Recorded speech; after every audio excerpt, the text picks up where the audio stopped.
Hello, moi c'est Annelise. Moi, c'est Lyra. J'adore poser des questions, Lyra adore donner des réponses, et on vous partage tout ça dans notre podcast.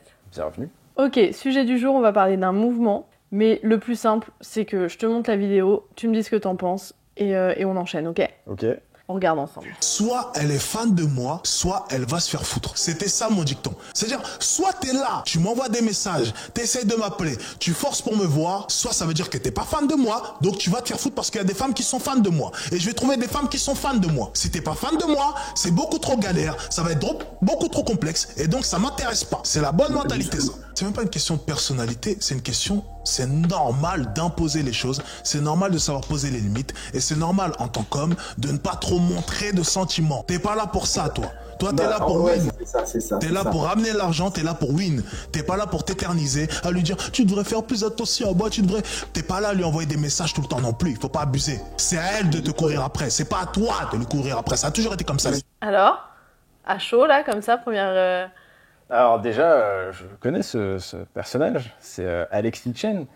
Alors pour ceux qui ne le connaissent pas, en gros c'est un type qui a pris le nom de Hitch. Tu sais, il y avait un film avec Will Ouais, Smith, je vois très bien. où Dr. Love. il apprenait la drague à des gens. Donc il a fait un jeu de mots entre Alex, qui doit être son prénom, et Hitchens.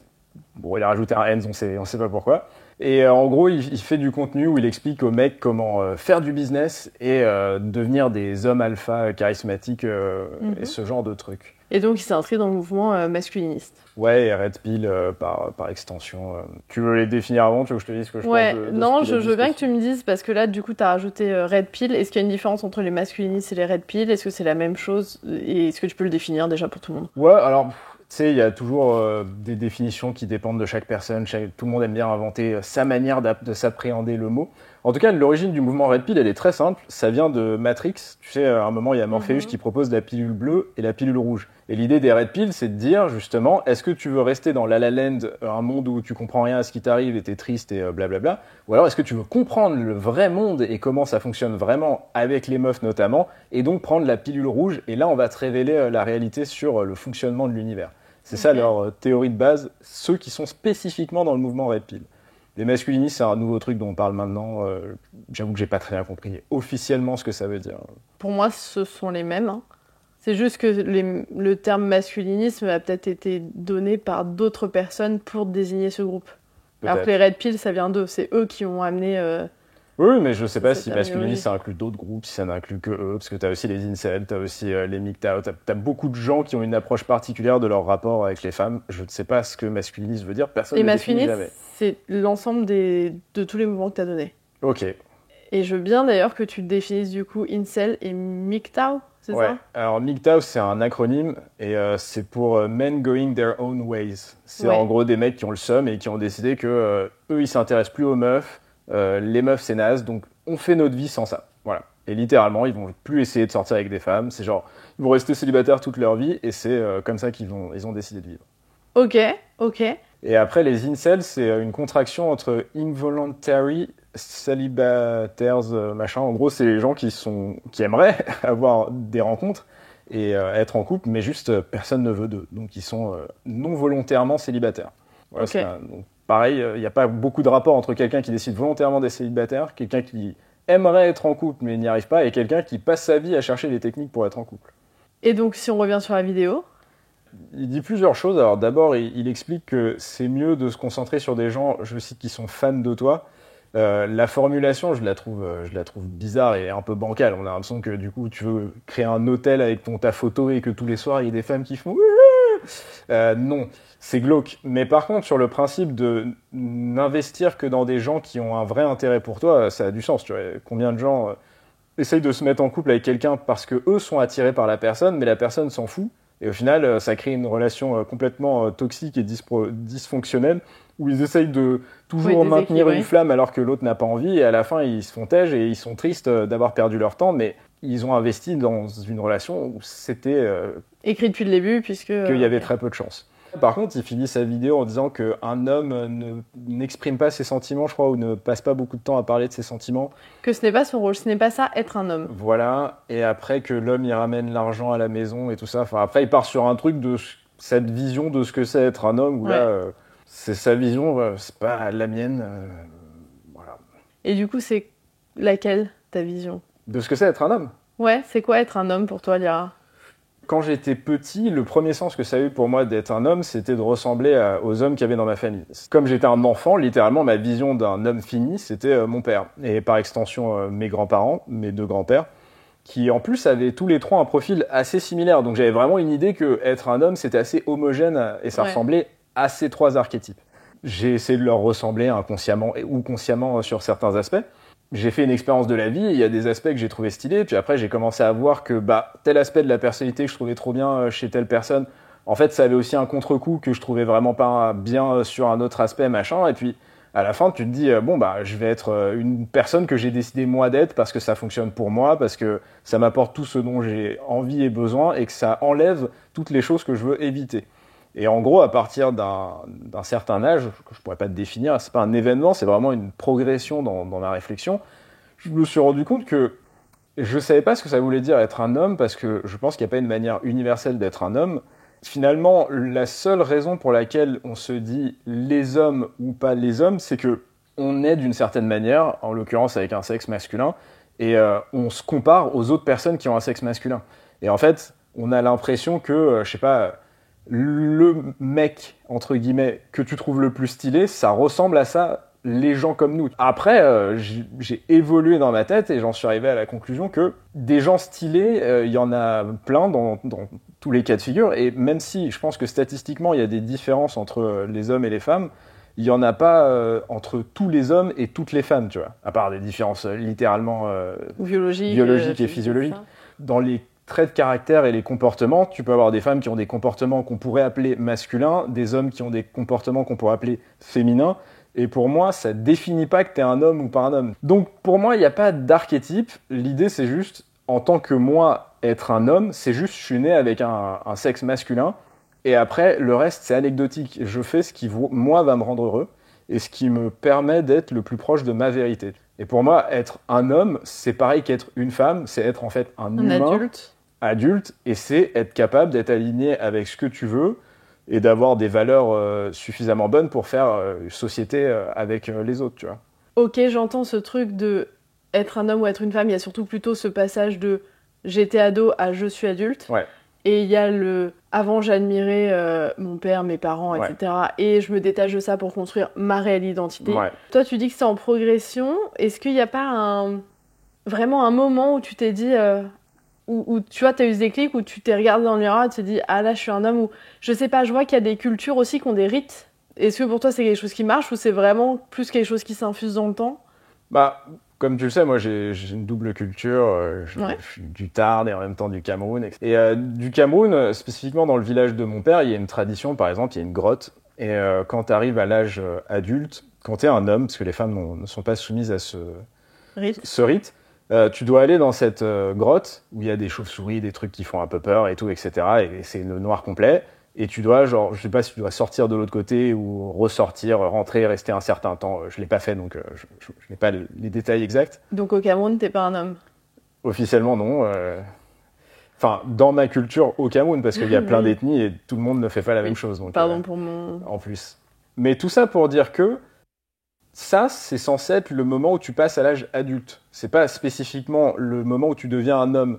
Et il se trouve qu'on te demande d'affronter ta peur, parce que dans cette culture et dans cette manière de vivre, c'est toi qui vas devoir affronter les situations comme ça, tu vois. S'il y a une guerre, c'est... Enfin, de toute façon, c'est toujours comme ça à l'heure actuelle. Quand il y a une guerre, on envoie d'abord les hommes et avant les femmes. Donc, dans les sociétés un peu plus primitives, même s'il y a des tribus où il n'y a que des femmes et qui se défendent dans le monde, ça a existé, dans la majeure partie du temps, la guerre, c'est la charge des hommes parce qu'ils ont une capacité physique en moyenne qui est supérieure à celle des femmes.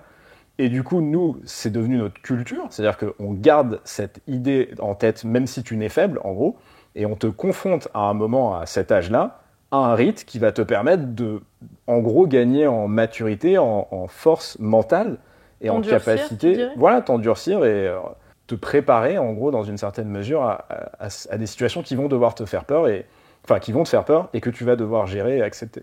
Donc, c'est pas tellement que c'est parce que c'est être un homme que d'avoir ça. C'est plus parce qu'on a décidé arbitrairement que les hommes allaient avoir cette charge et donc on te fait vivre ça. Mais si on changeait d'avis et on disait maintenant les femmes vont avoir cette charge, on ferait ça aux femmes. Ta personnalité ne définit pas ton sexe. Et le fait d'avoir un sexe ne définit pas ta personnalité. Moi par exemple, si je disais je ne suis pas un homme alors que j'ai un sexe masculin, juste pour dire je ne m'identifie pas au rôle d'un homme machin, ce serait accepter l'idée qu'il y a un rôle d'être un homme, etc. Alors que moi personnellement, je m'en fiche. Si demain quelqu'un m'envoie un commentaire et il dit tu es une femme, ça changera rien à ma personnalité, à mon identité, à la manière dont je me sens. Si quelqu'un un jour me dit ah bravo t'es un homme, pareil je serais pas en mode ah ouf. Donc le fait de se définir en termes de comportement par être un homme ou une femme ou non binaire, c'est finalement quand même rester dans cette idée que il y a un comportement normal pour un homme, un comportement normal pour une femme. Tu vois, il y a des gens qui sont forts physiquement, il y a des gens qui sont forts mentalement, il y a des gens qui sont les deux. Ils vont pas mener les mêmes vies que des gens qui ne le sont pas. Mais ça veut pas dire que un trait, c'est un homme forcément, et un autre trait, c'est une femme, tu vois. Tu peux être fort physiquement, mentalement, et être une femme. Et pourquoi tu te définirais comme ça, tu vois ? Ça ne te définit pas. Ce qui te définit, c'est ton caractère et cette force et cet élan que tu as, tu vois. En tout cas, moi, dans ma vision du monde. Du coup, je vais revenir avant sur ce que tu disais quand on parlait des rites pour passer à l'âge adulte. Donc ce rite a été inventé par exemple au Cameroun, là, dans ton ethnie, pour les petits garçons parce que on a donné le rôle aux hommes de gérer la sécurité et que du coup, eux vont se retrouver face à ce genre de situation. Du coup, c'est plus un passage à l'âge adulte qu'un passage à être un homme parce que de toute façon, en gros, c'était juste arbitraire le choix que c'était vous qui assuriez la sécurité. Le masculin, souvent, il est lié à la notion de virilité. Et du coup, moi, j'ai cherché la différence entre les deux. Entre le mot virilité et le mot masculinité. Et de ce que j'ai compris, parce qu'en plus, encore faut-il que j'ai bien compris, la virilité, c'est défini comme les attributs de l'homme qui sont liés justement à sa réalité biologique et physique. C'est-à-dire que la virilité, c'est tout ce qui est lié à ses organes génitaux, sa vigueur sexuelle, sa pilosité. Ce sont des attributs masculins liés à son corps, sa force physique aussi. Donc en gros, il y avait 3 choses. 1, sa force physique. 2, la relation à sa sexualité. Et le 3e truc, c'était la relation à la domination au pouvoir, mais qui au final est liée à la force physique du départ. Et la masculinité était plus définie comme ce qui est lié aux hommes, mais ce qui leur est attribué en tant que rôle. Et du coup, c'est pour ça que je rebondissais sur ce que tu disais, parce que toi, ce que tu disais, c'est que finalement, c'est un rôle qu'on a attribué aux hommes dans cette ethnie, mais qu'en fait, on aurait pu attribuer ce rôle-là aux femmes. C'est juste un truc arbitraire que la société choisit. Et donc, du coup, la masculinité, en gros, ça regrouperait plutôt ce qui a été choisi par la société pour être attribué aux hommes. C'est-à-dire, les hommes, on vous donne ce rôle-là. Et effectivement, tu parlais notamment de la guerre. Maintenant, même si on envoie du coup les militaires professionnels en premier et que dans les militaires professionnels, il y a des femmes, on va dire qu'historiquement, le service militaire, c'était les hommes, etc., etc. Mais même au prorata, tu regardes les chiffres, il y a beaucoup plus de toute façon, il y a plus d'hommes qui s'engagent que de femmes. Donc, oui, ça toujours à la fin, les hommes vont faire la guerre, les femmes ne choisissent pas, puisque maintenant on peut choisir, c'est professionnel de le faire. Quelles qu'en soient les raisons, ça se trouve c'est parce qu'elles considèrent que c'est plus dur, qu'on les accueille pas. Je n'explique pas pourquoi elles ne le choisissent pas. Je dis juste que statistiquement, il y a plus d'hommes qui partent faire la guerre largement que de femmes. Quel lien est-ce que tu feras entre justement virilité et masculinité, tel en tout cas que j'ai défini les différences ? Il y a une réalité physiologique de ce que ça peut être d'être un homme. En gros, si tu regardes statistiquement, on va dire que par exemple le plus classique c'est le taux de testostérone chez un homme est plus élevé statistiquement que le taux de testostérone chez une femme. Donc il y a une réalité. Maintenant, à quel point cette réalité elle t'impacte dans ton quotidien, tu vois, genre est-ce que avoir plus de testostérone ça te rend agressif ? Je ne sais pas. Est-ce que les hommes sont plus agressifs parce que culturellement on les a éduqués à être plus agressifs ? Ou est-ce qu'ils ont en eux quelque chose de plus agressif ? J'ai pas lu d'études qui m'a convaincu d'une réalité ou de l'autre. Moi, j'observe que quand j'étais petit, j'avais envie de faire des choses quand on me laissait tout seul, indépendamment des gens que je pouvais observer. D'ailleurs, des choses que les autres ne faisaient pas autour de moi. Souvent, ça convergeait et quand je rencontrais d'autres personnes, hommes ou femmes confondus, on matchait avec les mecs sur des trucs très spécifiques et on matchait avec les filles, quand j'étais petit, sur d'autres trucs. Tu vois, moi je me battais avec mes cousins quand j'étais petit. Et on se battait, mais en amour. Hein. C'était pas un truc méchant où tu veux casser la jambe de l'autre et tout. C'était un truc de... Tu sais pas pourquoi, mais t'as un moment physiquement de voir qui est le plus fort. Tu vois, il y avait un truc de tu veux être fort et tu veux voir qui est le plus fort. Et du coup, tu vas te battre. Mais de manière irrationnelle. Hein. Moi, je me battais avec des cousins à moi qui faisaient 20 kilos de plus que moi. Mais juste, je voulais mesurer ce truc de ma force, tu vois.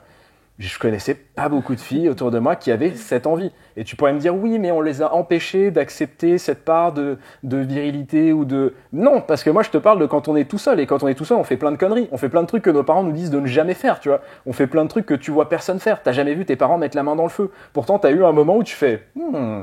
cette petite flamme, et t'as envie de mettre ta main et voir ce qui se passe, tu vois. Donc, c'est pas vrai que tout ton comportement... En plus, il suffit de regarder dans les familles, quand t'as des frères et sœurs, moi j'ai une sœur, je sais que toi, tu as des frères et sœurs, on n'est pas tous pareils. Donc pourtant, on a la même éducation, on aurait vu les mêmes modèles, mais on n'est pas du tout pareil. Donc tu sens que tu as une personnalité propre et des envies qui te sont propres. Et ben, j'ai constaté qu'à mon échelle, mais ayant quand même une double culture à l'échelle de plusieurs cultures, pas juste je suis né en France et c'est ça la vie, les hommes avaient en règle générale des envies et étaient attirés par des choses qui étaient différentes.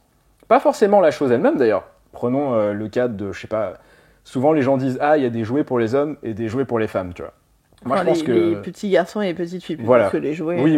Voilà. Moi, je pense que c'est ridicule. J'ai déjà joué à la dinette quand j'étais petit et je trouvais ça très drôle, tu vois. Je considère que c'est faux de faire croire que, en gros, on t'a mis dans la tête qu'il y avait des jeux auxquels tu pouvais jouer et des jeux auxquels tu pouvais pas jouer. Maintenant, il y a des trucs que tu peux et ne peux pas faire. Moi, mon père, s'il m'avait vu défiler en tutu, il aurait pété un plomb. Il m'aurait demandé ce que je faisais, tu vois. Mais le truc, c'est que si j'avais eu envie de le faire, c'est un truc que j'aurais fait. Et après, il aurait pété un plomb, il m'aurait dit on fait pas ça. Et donc j'aurais eu une réalité de ah, mais en fait, on veut pas que je fasse ça, tu vois. Mais on m'a jamais mis de limite. Donc pourquoi ? Parce que j'ai jamais eu envie de faire certaines choses qui auraient été considérées peut-être par la société comme des limites. Et même pas par mes deux parents. Donc tu vois que c'est déjà un truc, chaque individu. Tout ça pour te dire, je pense que y a des attributs peut-être physiologiques chez les hommes qui font qu'on a certains comportements. J'entends l'idée de la virilité. Et ça me paraît plausible pour les raisons que je viens de donner. Maintenant, la masculinité et l'idée qu'il y a des rôles dans la société imposés aux gens, je pense que c'est les gens qui se les imposent eux-mêmes, tu vois, et que c'est un peu une posture dans laquelle les gens se cachent. Mais tu vois, le truc de si t'es un homme, par exemple, tu dois travailler pour ramener de l'argent dans le foyer, etc. En 2024, il existe toujours des inégalités entre les hommes et les femmes, mais par contre, il n'y a aucun endroit dans lequel on dit à une femme qui travaille tu n'as pas le droit parce que tu es une femme. Il n'y a jamais un moment où tu as un entretien d'embauche et on te fait ah mais non, mais vous êtes une femme, c'est ridicule, pourquoi vous êtes là, tu vois. Genre, il y a plein de femmes qui travaillent et on peut travailler. Oui, mais il y a quand même de la discrimination à l'embauche par rapport aux femmes. Oui. Enfin, on va peut-être pas aborder le sujet là maintenant, mais voilà. Tu peux pas nier le fait que on va pas leur dire, on va pas dire on choisit tel candidat plutôt que vous parce que vous êtes une femme et que lui c'est un homme. Ça va jamais être formulé, mais la réalité, c'est que c'est parfois ça la raison du choix.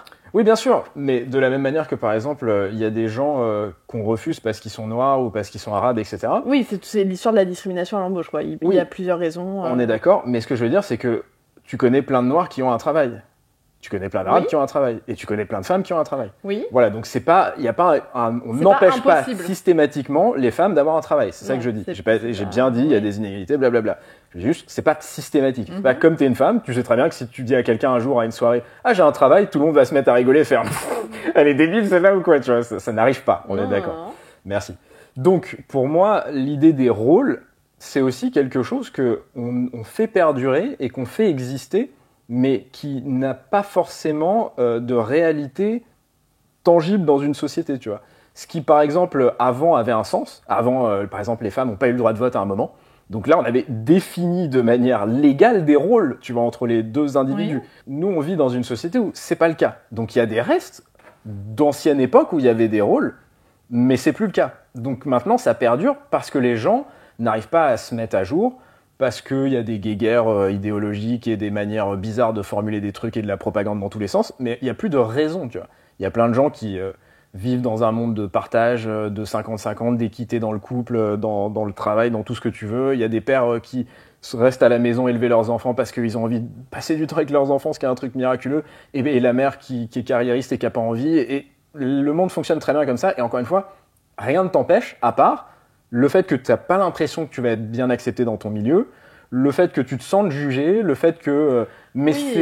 Maintenant, la loi a rendu le truc un peu plus égalitaire, même si on pourrait parler des congés, etc. Il y a encore des choses. Bref, il y a des chantiers. Débats, on n'est pas sur ça. Voilà.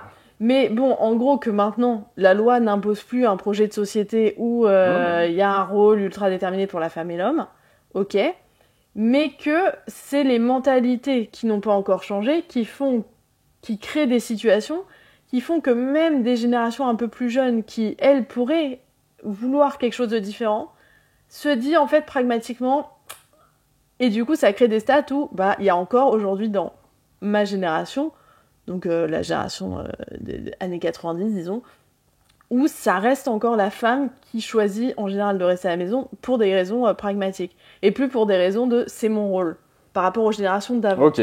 Mais je suis d'accord avec toi que ça va finir par se lisser, et je pense que dans les générations futures, on se rapprochera plus d'un 50-50. Il y aura des femmes qui resteront à la maison parce qu'elles préféreront, des hommes qui resteront à la maison parce qu'ils préféreront. Ce sera vraiment une décision de couple, etc. Là, moi, j'ai des amies, elles n'ont pas de problème à rester à la maison avec les enfants, attention. Ne me faites pas dire ce que j'ai pas dit. Mais, de toute façon, le choix était pragmatique.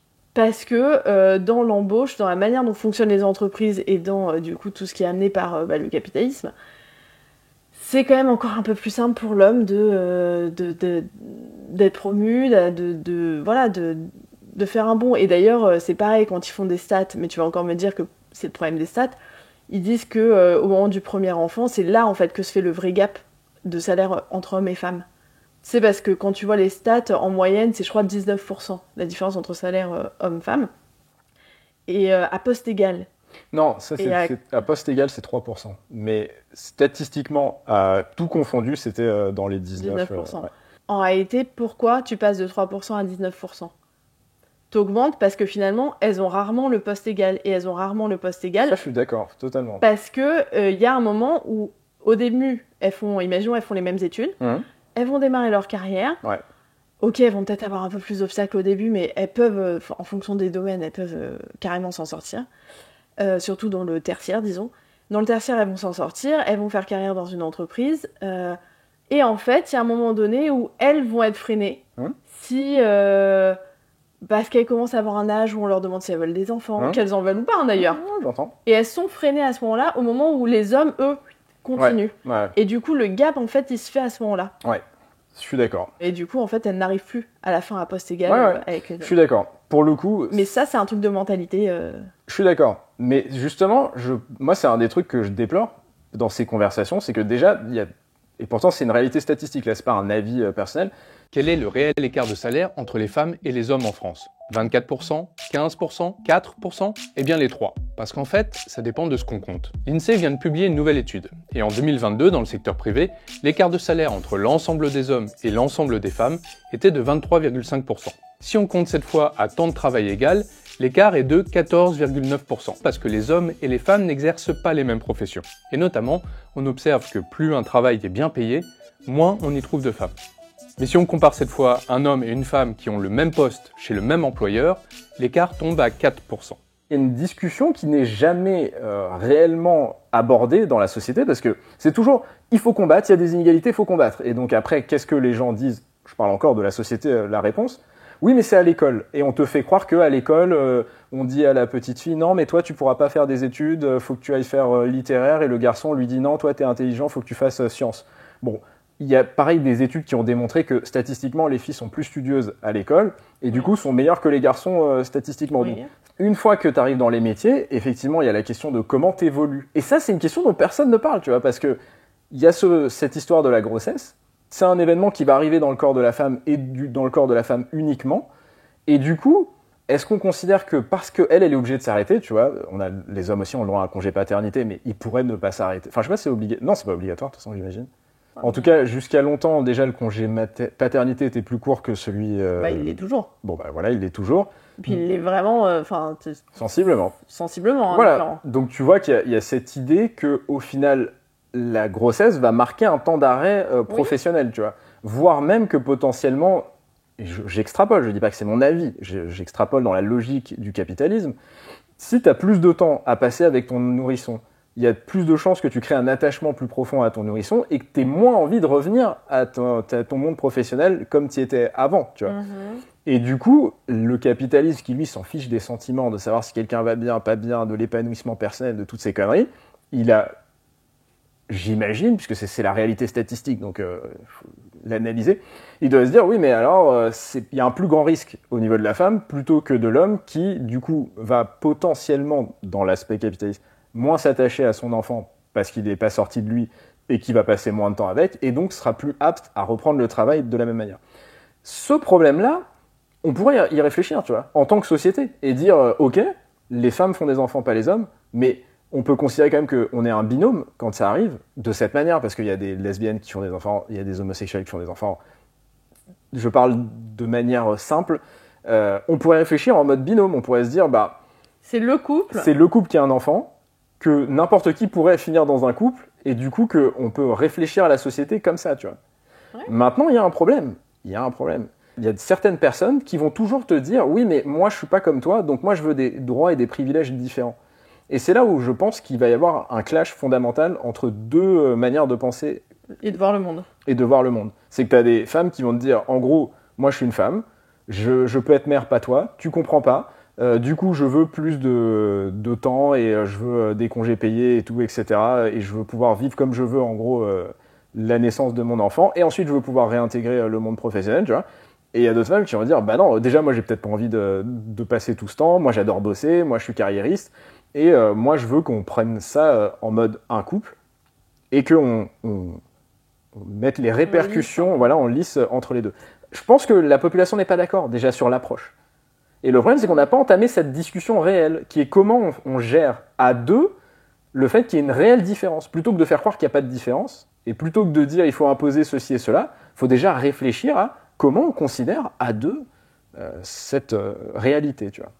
Complètement, sans oublier bien sûr le bien-être de l'enfant. Et puis peut-être qu'il est temps aussi de repenser le travail dans la société. Je suis d'accord. Et les gens le poussent, entre le télétravail, entre le fait que les gens changent de plus en plus de jobs. Avant, on restait plus longtemps dans un même job. Maintenant, les gens ont plus de postes différents dans une même vie. Je te coupe. Ce que je te propose, c'est qu'on revienne quand même un petit peu plus au sujet de base, parce que là, on est super éloigné. Par contre, dites-nous en commentaire si vous avez envie qu'on fasse un sujet sur le travail, sur comment le travail a évolué, la place du travail à la société. Du coup, être un homme, être viril, la force physique et la vigueur sexuelle... Voilà. Je te jure, allez voir la définition dans le Larousse et le petit Robert, c'est génial. En ce moment, il y a quand même une petite expression à la mode qui s'appelle la masculinité toxique. Ouais. Est-ce que tu penses que notre ami, là, dont on a vu la vidéo, a une masculinité toxique ? La question de la masculinité toxique, elle suppose l'idée que la manière dont on serait un homme, et donc si je reprends ta définition qui est le rôle que tu as en tant qu'homme dans la société, serait problématique pour d'autres gens. C'est ça la question qu'il faut se poser. Et ces autres gens, c'est pas forcément les femmes, d'ailleurs, ça peut être les hommes eux-mêmes. Hein.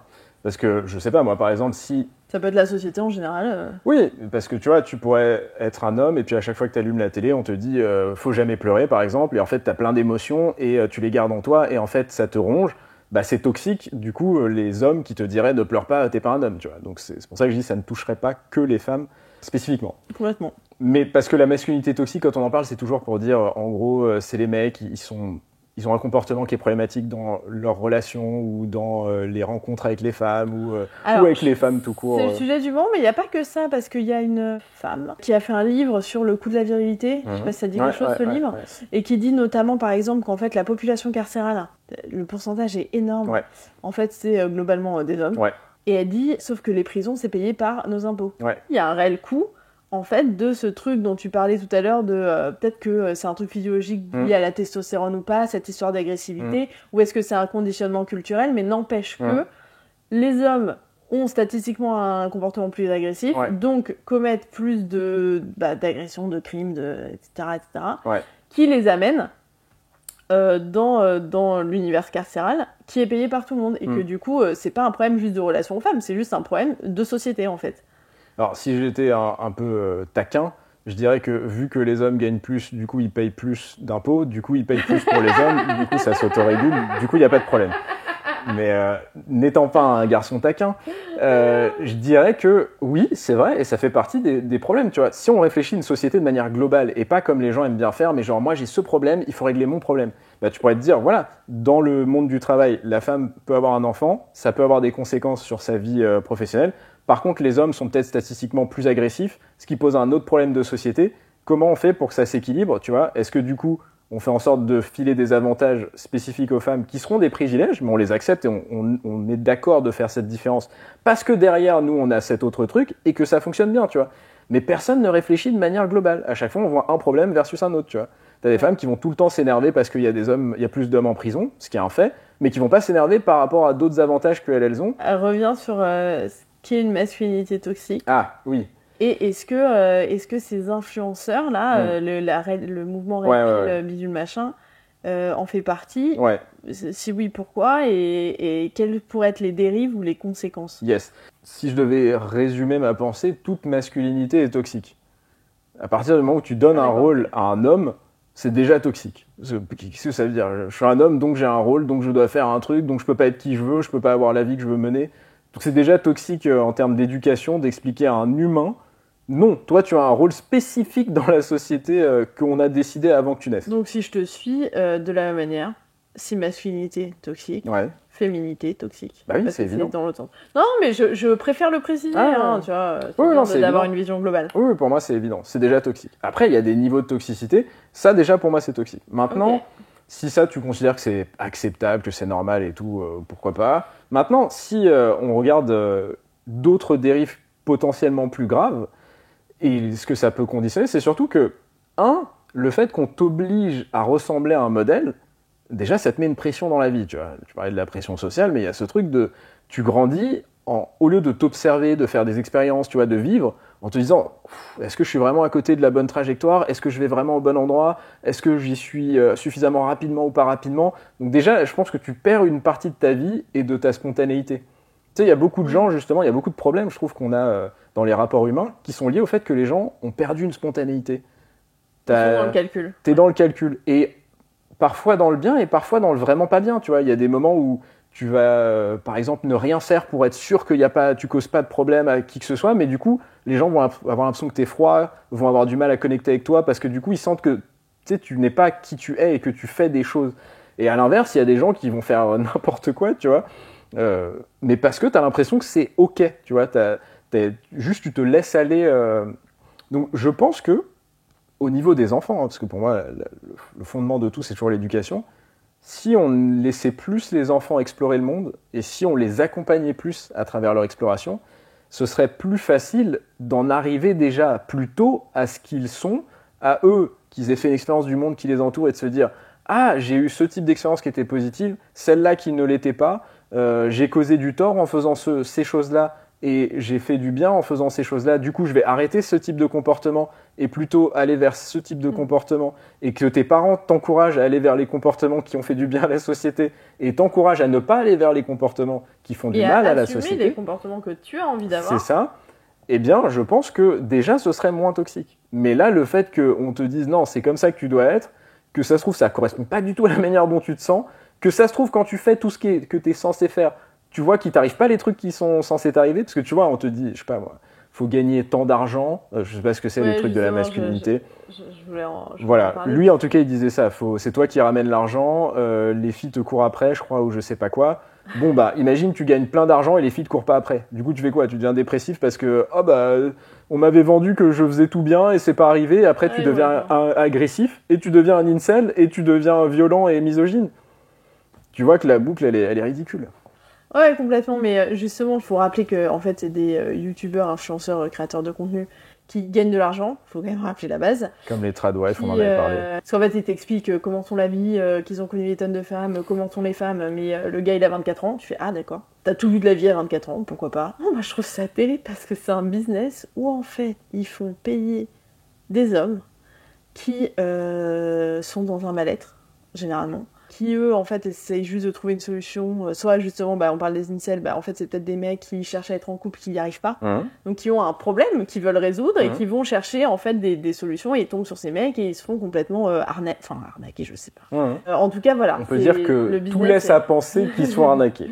T'es un mec, t'es pas bien dans ta vie, tu te retrouves à payer un coach quoi, et en plus pour qu'il te dise des trucs qui te rajoutent une charge mentale monumentale. Alors d'habitude on parle de la charge mentale des femmes, mais moi j'aurais pas aimé grandir en me disant waouh, c'est moi qui suis censée assurer le foyer entièrement financièrement. C'est énorme comme charge, tu vois, de dire c'est à l'homme en gros d'avoir un boulot et de faire vivre toute la famille. T'es en mode ah ouais, tu peux pas faire n'importe quel boulot déjà.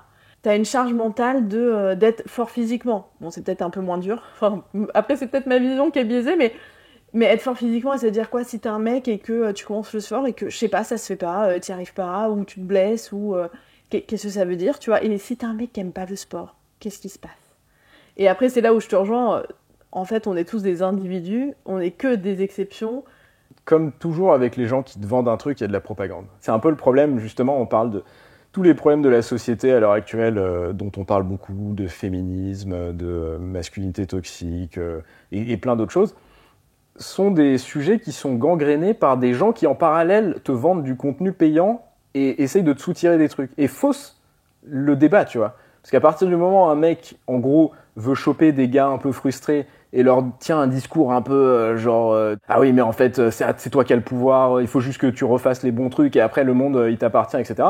Les mecs sont là, genre, oh, moi, j'ai envie que le monde, il m'appartienne, code de carte bleue et j'achète la formation. Tu viens de créer une génération de gens qui veulent maintenant conquérir le monde et assujettir les gens. Donc le problème, il est que au lieu de discuter sainement, on a des gens qui te font des... Et là encore, c'est une formation, mais juste les gens qui ont un compte sur TikTok, sur YouTube, machin. Il y en a qui sont rémunérés pour leur contenu. Donc pareil, il faut se poser la question. Et pourquoi ils disent ce qu'ils disent ? Est-ce qu'ils sont honnêtes dans leur démarche, tu vois ? Est-ce que, tu vois, je vais pas citer de nom, mais il y a des gens, tu vois, qui sont sous prompteur, ils lisent un truc, machin, donc ils ont préparé ça. Il a réfléchi à ça, il l'a dit pourquoi ? Ce qui n'est pas notre cas. Tu vois, tu sais pas comment il pense dans la vraie vie. Tu l'as jamais vu réagir à une question spontanée. Tu l'as jamais vu, tu vois ce que je veux dire ? Donc on te présente un truc, tu sais pas pourquoi, quel angle il a, est-ce qu'il le fait parce qu'il veut améliorer son algorithme et que machin, et donc il a fait exprès de le dire comme ça parce qu'il sait que ça va lui apporter tel truc. Sauf que toi, tu regardes la vidéo, et si t'as pas l'esprit critique, tu gobes. Et tu te dis, ah, mais il doit avoir raison. S'il a l'air charismatique, tu te dis, ah ouais, mais lui, il doit savoir. Et justement, on en revient à ce que je disais quand j'étais petit, c'est que tu veux ressembler à cette personne parce qu'elle t'inspire quelque chose que toi, t'aimerais avoir. Et donc, tu te mets à bouffer le truc. Au lieu de juste, encore une fois, faire ton expérience de la vie et essayer d'emmagasiner une réalité par l'expérience de ce qui a du sens, pas du sens, et de ce qui a du sens surtout pour toi. Je vais dériver sur ma dernière question, qui est la vision un petit peu plus du monde du yoga. Oh. Sur l'histoire de la masculinité, de la féminité, en yoga, ils ont la philosophie un petit peu asiatique du yin et du yang, et de dire que la féminité, finalement, c'est une énergie yin, et que la masculinité, c'est l'énergie yang. Tu as un sexe de naissance, qui fait que t'es une femme ou un homme. En fait, chaque individu a les deux énergies en lui. Et que, finalement, c'est plus une histoire d'énergie, et que tu peux avoir une énergie masculine à un moment de ta journée, puis une énergie féminine, et qu'en gros, tu passes ton temps à switcher entre les deux, etc. Ça me paraît presque tellement évident, mais les gens ont mis trop d'émotions sur la notion de masculin et féminin. C'est devenu tellement lié pour eux à leur partie génitale qu'ils n'arrivent plus à juste penser en termes de concept. Et je pense qu'on devrait mettre des mots différents. Justement, c'est pour ça que j'aime bien l'idée de yin et de yang, parce que comme ça ne veut rien dire c'est abstrait, tu peux réfléchir à tête reposée. Et je pense qu'on a tous des énergies qui sont plus, on va dire, de type chaude, un peu comme les couleurs, il y a des couleurs chaudes, des couleurs froides. Il y a des énergies qui ont des tempéraments qui sont plus dynamiques et d'autres qui sont plus posés, tu vois. Il y a des jours où tu as envie de courir partout, de faire la fête, de rencontrer plein de gens, de vivre une émulation, tu vois, d'aller à un concert et de sentir que vous êtes tous ensemble. Et des jours où tu as envie d'être tout seul et d'entendre un silence. Et c'est ça qui te fait du bien, tu vois. Alors, est-ce que tu vas dire, il y a des jours où je suis un homme et des jours où je suis une femme ? Non, c'est ridicule. Par contre, c'est intéressant justement de te dire, il y a des jours yang et des jours plus yin. Et du coup, de comprendre que même dans tes activités, c'est la même chose, tu vois. Par exemple, historiquement, on aime bien dire que les émotions, l'inspiration, la créativité, c'est plutôt de type féminin. Mais tu vas voir que dans le dessin, il y a des gens qui ont un tracé, une manière, un trait qui est très agressif, tu vois, qui est beaucoup plus viril que d'autres, qui est beaucoup plus, tu vois, éthéré. Et donc, je pense que si on commence à réfléchir juste en termes de, il y a deux énergies, on se rend compte et ça devient évident que tout ce qu'on fait est toujours un équilibre entre les deux, où à un moment on va être plus à une tendance et que c'est pas on est l'un ou l'autre, c'est on est un peu de l'un, un peu de l'autre et ça évolue machin chose, tu vois. Moi je fais de la musique par exemple et je joue en impro, il y a des moments où j'ai des impros qui sont très inspirés, d'autres un peu moins, d'autres qui sont plus agressifs, d'autres douces, mais parfois ça peut être inspiré doux, inspiré agressif, pas inspiré doux, pas inspiré, tu vois ce que je veux dire? Oui, c'est plus complexe. C'est très complexe. Et surtout, du coup, ça n'a aucun intérêt d'essayer d'être dans une énergie tout le temps. Parce que ça n'a aucun sens, tu vois. À un moment, je sais pas, moi, t'as un enfant, il vient te voir tout heureux, et toi, tu vas être en mode, non, faut qu'on soit heureux, agressif, tu vois. Ça n'a aucun sens, tu vois. Prends-le dans tes bras et sois heureux pour lui, tu vois. Faut être en réaction à ce qui se passe autour de toi et chercher l'équilibre. Et du coup, effectivement, c'était intéressant de se dire qu'en fait, chaque individu a les deux. Bien sûr. En gros, faut trouver l'équilibre qui convient pour toi, j'imagine. C'est ça. Et en fait, décorréler ça du rôle de la société, qui est encore une autre question, et décorréler ça de t'as un corps biologique qui fonctionne tel qu'il fonctionne et qu'il faut comprendre. Et de toute façon, t'es obligé de fonctionner avec ton propre corps. Donc ça, c'est encore une autre question, en fait, de te dire, j'ai un corps biologique qui a tel fonctionnement. Tout à l'heure, tu parlais de testostérone, donc il y a l'histoire des hormones, enfin bref, c'est tout un truc. Donc que chacun a son corps biologique et qu'il doit être en paix avec son corps biologique, qu'ensuite chacun a des énergies et il doit trouver cet équilibre entre ces énergies et chaque jour est différent. Et ensuite, qu'est-ce qu'on fait ensemble collectivement en tant que projet de société c'est ça. Avec toutes ces données, quoi. C'est comme ça que je vois effectivement la voie du salut pour nous humains. Ok, trop cool. J'ai trop aimé notre conversation. On est parti dans tous les sens, mais j'ai trop aimé. Et on a fini en France. Quelque part sur la planète Terre.